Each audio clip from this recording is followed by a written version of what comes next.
কেনেকুৱা নাচনীসকলে ল'ব পাৰিছেনে নাচটো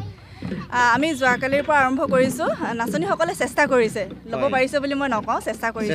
যিহেতুকে দ্বিতীয় দিন নমস্কাৰ বন্ধুসকল পোনপ্ৰথমে আপাৰ আছাম ফেচবুক পেজলৈ আপোনালোকক স্বাগতম জনাইছোঁ আৰু বিহু আহি পালেহি বিহুৰ আহি নঙলা মুখত ৰৈ আছে সেই হেতুকে মঞ্চ বিহুৰ বাবে এয়া আখৰা চলাই থকা দেখা পোৱা গৈছে এয়া জনগোষ্ঠীয় বিহু নহয় এয়া আপোনালোকক দেখাইছোঁ এয়া হৈছে মঞ্চ বিহুৰ বাবে আখৰা চলাই থকা গৈছে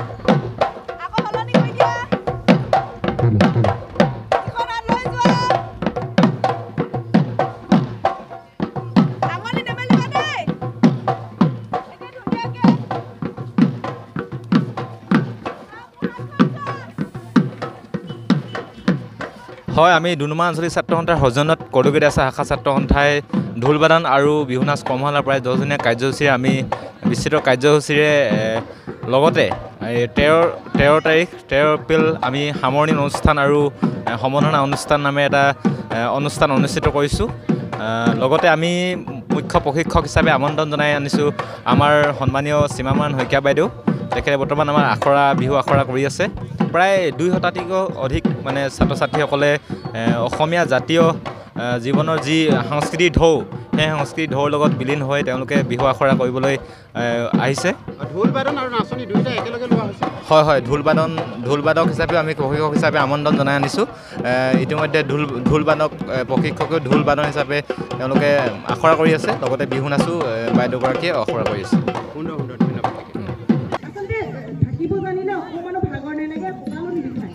যদি তুমি ৰাখিব নাজানা তেতিয়াহে তোমাৰ কষ্ট হ'ব নৰ্মেল আমি কিয় হৈ আছো হাউলি দিলো ধুনীয়াকৈ ইয়াত আছে অকণমান আমাৰ এইখিনি সোমাই যাওঁ তেতিয়া ওলাই যাব এইখিনি আকৌ সোমাই যাব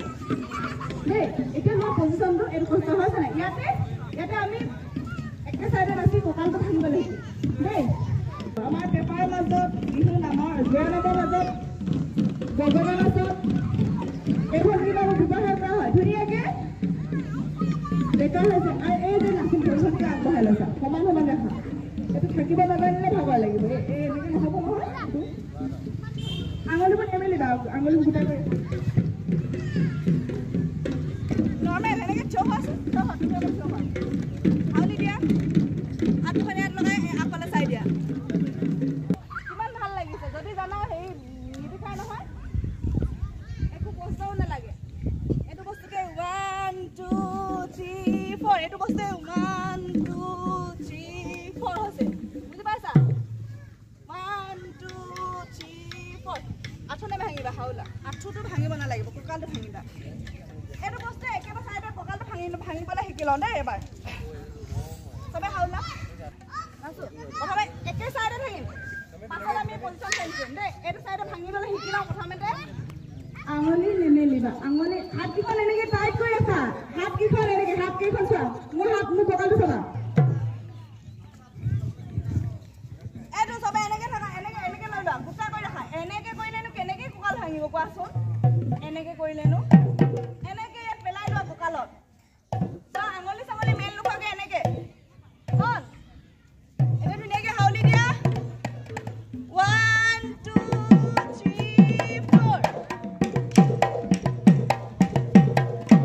কেনেকৈ ধৰণে ঘূৰিব লাগে সেইখিনি আৰু বিহুৱতী নাচিলেতো ধুনীয়াকৈ একদম এনেকৈ ঘূৰিব পাৰিবই লাগিব বাইদেউ অসমৰ বিভিন্ন প্ৰান্তৰ লগতে আমাৰ কৌৰগুৰিতো এই আখৰা কৰা দেখা পোৱা গৈছে কেনেকুৱা নাচনীসকলে ল'ব পাৰিছেনে নাচটো আমি যোৱাকালিৰ পৰা আৰম্ভ কৰিছোঁ নাচনীসকলে চেষ্টা কৰিছে ল'ব পাৰিছে বুলি মই নকওঁ চেষ্টা কৰিছে যিহেতুকে দ্বিতীয় দিন হয় গতিকে কিমান দিনীয়া হ'ব এইটো আখৰাটো আমাৰ 11 দিনীয়া আছিলে কিন্তু 8-9 দিনীয়াই হ'ব চাগে তেনেকৈ ভাবিছোঁ কি কৰোঁ বাৰু ধন্যবাদ থাকিল আপোনালোকলৈ আৰু অনাগত দিনবিলাকত আৰু আহিবলৈ চেষ্টা কৰিম আৰু খুব ভাল আমাৰ এই ভিতৰুৱা পৰিৱেশটো আপোনালোকে প্ৰশিক্ষণ দিয়াৰ বাবে ধন্যবাদ লাগিছে আগবাঢ়ক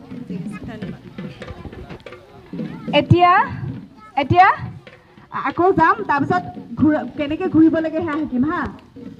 চবে দেখি পাইছানে মোক হয় বন্ধুসকল অসমৰ বিভিন্ন প্ৰান্তত বিহুৰ আখৰা চলাই থকাৰ পৰিলক্ষিত হৈছে এয়া জনগোষ্ঠীয় বিহু নহয় এয়া হৈছে মঞ্চ বিহুৰ বাবে এনেধৰণে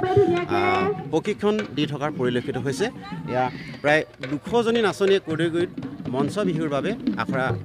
টলিত উপস্থিত হৈ আছে আৰু তেওঁলোকে নাচ শিকি আছে গতিকে আপোনালোকে ভিডিঅ'টো